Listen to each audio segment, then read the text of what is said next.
গাজা উপকূল অভিমুখে যাত্রা করা যাত্রীবাহী জাহাজ কনসেন্সের অধিকার কর্মীদের আটকের কথা নিশ্চিত করেছে দ্য ফ্রিডম ফ্লোটিলা কোয়ালিশনস ও ইসরায়েলের পররাষ্ট্র মন্ত্রণালয়।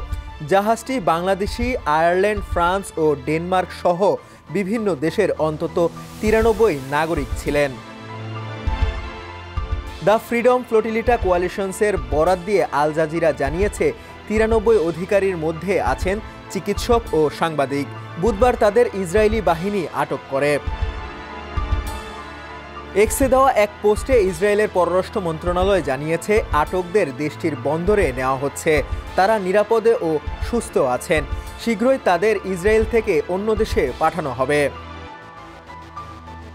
যাত্রীবাহী জাহাজ কনসেন্সের আগে গ্লোবাল সুমুদ ফ্লোটিলার অন্তত 43টি নৌযানে বাধা ও কয়েকশো অধিকার কর্মীকে আটক করে ইসরায়েল। সম্প্রতি তাদের মধ্যে সুইডেনের জলবায়ু অধিকার কর্মী গ্রেটা থুনবার্গ সহ 170 জনকে গ্রিসে পাঠানো হয়। পরে তাদের অনেকেই ইসরায়েলে আটক থাকা অবস্থায় নির্যাতনের অভিযোগ তোলেন। এদিকে অধিকার কর্মীদের আটকের ঘটনায় নিন্দা জানিয়েছেন মালয়েশিয়ার প্রধানমন্ত্রী আনোয়ার ইব্রাহিম। ফ্লোটিলা মিশনে অংশ নেওয়া মালয়েশিয়ার নাগরিকদের দ্রুত ছেড়ে দেওয়ার আহ্বান জানান তিনি।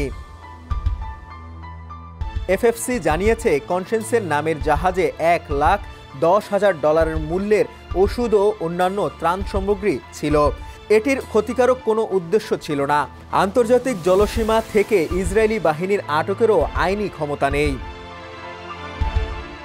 এদিকে জাহাজটিতে থাকা বাংলাদেশি অধিকার কর্মী শহীদুল আলম আজ সকালে আটকের আগে নিজের ফেসবুক অ্যাকাউন্টে একটি ভিডিও বার্তা পোস্ট করেন।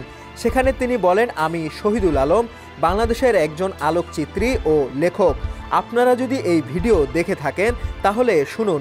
আমাদের সাগরে আটকে দেওয়া হয়েছে এবং আমাকে ইসরায়েলের দখলদার বাহিনী অপহরণ করেছে। এরা সেই দেশের বাহিনী যারা যুক্তরাষ্ট্র ও অন্যান্য পশ্চিমা শক্তির সক্রিয় অংশগ্রহণ ও সহযোগিতা নিয়ে গাজায় গণহত্যা চালাচ্ছে। ফিলিস্তিনের স্বাধীনতার জন্য লড়াই চালিয়ে যেতে আমি আমার সব সহযোদ্ধা ও বন্ধুদের প্রতি আহ্বান জানাচ্ছি।